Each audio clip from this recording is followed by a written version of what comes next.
name is Thomas Park Clement, and I am 72 years old. I was born in Seoul, Korea, in the middle of the Korean War, around 1951-52. My earliest memory was I was in a cribbed area, and there were explosions from the war outside, flashing lights through the window, and I was trying to stand up to see out the window. That was my very first memory I had. The experiences from the war stayed with me in the form of nightmares till I was very old in life. In my 50s, if I had a fever, I would have the same reoccurring Korean War dream. The dream is not specific. It's kind of general. There's a lot of noise from bombing, flashing lights. One specific image was military rifles leaning up against a wall, and when the bomb would go off, it was like a strobe light. You could see the rifles, and then they would disappear into blackness, and you would see them again. The war is so loud that you end up realizing that you're a tiny, tiny entity in the scheme of things. You know, it's really strange. It wasn't frightening because I didn't have peacetime to compare it with. I was born into the war, so that was my norm. What was outstanding was in July of 1953, when the noise stopped. That was the ceasefire. That was a stark difference. So the beginning of my life, it was war. It was bombing, total chaos, and then all of a sudden it was peace. I stayed with the family until I was about 4.5 years old. And then at 4.5, my mother brought me to a street corner and told me to look down the street one way and not turn back. That was the last I saw of her or any biological family. You know, some people say, oh, that's terrible. Well, I look at it as that was the best day of my life. I was completely unsupervised. Kids always hear, it's time for bed, it's time to eat, brush your teeth. And we were just free running around in the streets. Of course, we had to find shelter and we had to find food. We stole a lot of food. A Methodist missionary nurse found me on the street and brought me to an orphanage. That was a difficult experience. I would rather be free running around looking for a place to sleep, you know, under a bridge or under anything, cardboard box, running around with my friends who were in the same predicament. But in the orphanage, half and halves were really treated horribly. We were the worst of orphans. We were always at the back of the line. And I was treated poorly until they realized that I was being adopted. I was being considered for adoption. And then they treated me much better. And I stayed there for maybe 1.5 years. And then I was adopted to America by the Clement family. I didn't know who they were. I got off the airplane, and Mika was a little half black, half Korean girl. I'm meeting my father for the first time. She's meeting her parents for the first time. And I've got a hold of her dress. And I'm looking at my new father like, who are you? The most significant thing about this whole adoption was that I only spoke Korean. Nothing was explained to me. So when I came to America, I really thought I was very stupid. Everybody could communicate with each other. They were talking a strange language. They knew the customs. And I didn't know anything. Second grade, I remember my first math test. My neighbor, Christopher Vandenhorner, sat next to me, and I copied his paper and handed it in. And the next day, the teacher came by with the papers and said, this is an A+ for Christopher Vandenhorner. Very good, Christopher. Here's another A+ for Christopher Vandenhorner. Very good, Christopher. And she looked at me and said, where's your paper, Tommy? And I thought, I don't know. I handed it in, and I had copied his whole paper and his name and handed it in. And that was the last A+ I received for 14 years, 13 years. there was this cartoon called Clyde Crash Cop, and Clyde Crash Cop was an inventor. Whatever he drew on the chalkboard became animated and live. And I asked my parents, what is this? And they said, Clyde Crash Cop is an inventor.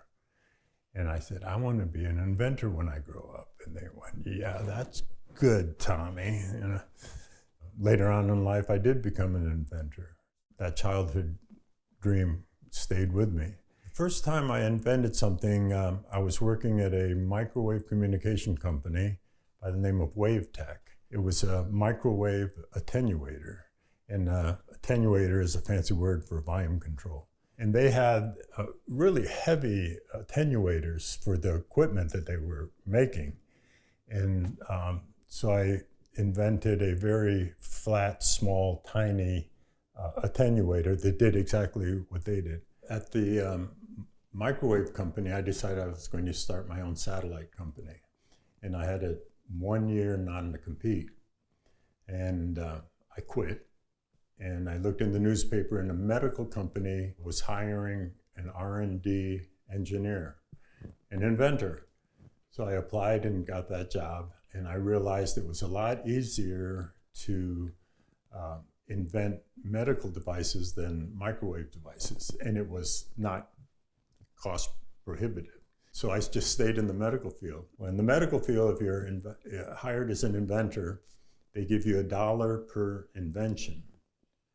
And they owed me $6. They still, to this day, owe me $6. And I decided, and Boston Scientific purchased them. And I decided that was a good time for me to start my own company, and that was 1988. And I had the company for 30 years. I sold it 5 years ago and retired. I'm trying to retire. Currently, I have 77 inventions. They're all in the medical field. Can you ever retire from being an inventor? I don't think so. I'm going to invent till I can't breathe anymore. I met my current wife on humanitarian missions to North Korea. I was teaching at the Pyongyang University Teaching Hospital, surgeons in laparoscopic surgery. And because I don't speak Korean, she was my interpreter. And that's how we first met.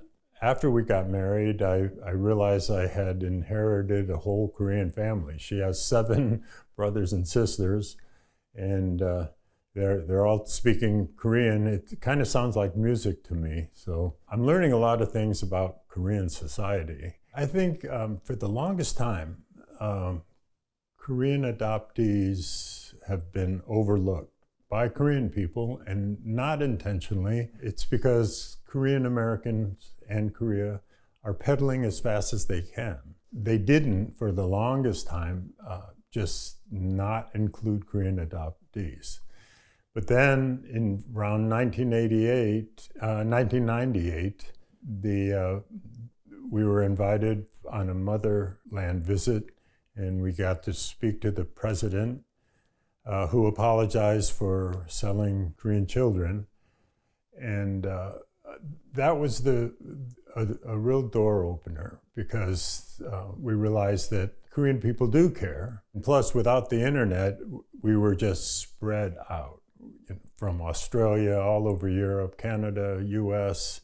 But now with the internet, we're super connected and organized. Every state has a Korean adoptee organization. And they get together and they do what Korean people do. They eat, they argue, they sing karaoke, and they get a little bit of Korean culture. I was a member of a Facebook group called Korean American Adoptees. Holly was president of a non-for-profit in California called Mixed Roots, and I was a board member. Well, 23andMe gave board members free DNA kits. I had no intention of taking a DNA test and doing a birth family search, but she gave me the test for free, and I thought, well, it's free, I might as well take it.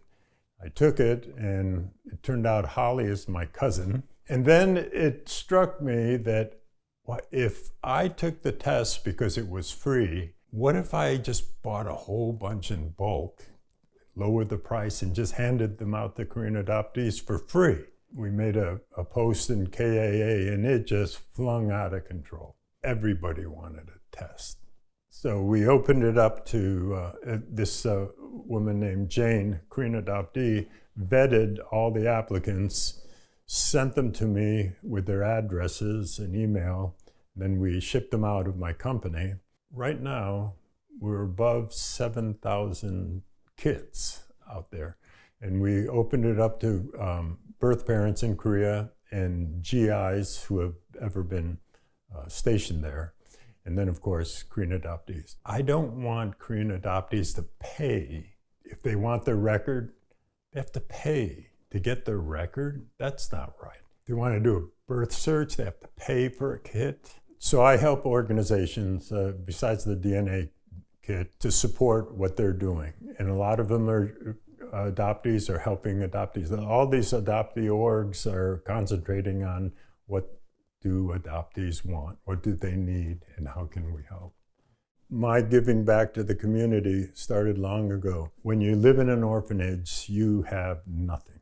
Even your shirt is not yours. Your shoes aren't yours. So when I was adopted, my very first birthday, there must have been 20 kids, 18 kids from the neighborhood came and gave me presents. They were all wrapped up, and she kept a scrapbook on my behavior. So that's how I know this. She said that I pushed all the presents in the corner and stood over and guarded them so that the other kids couldn't steal them.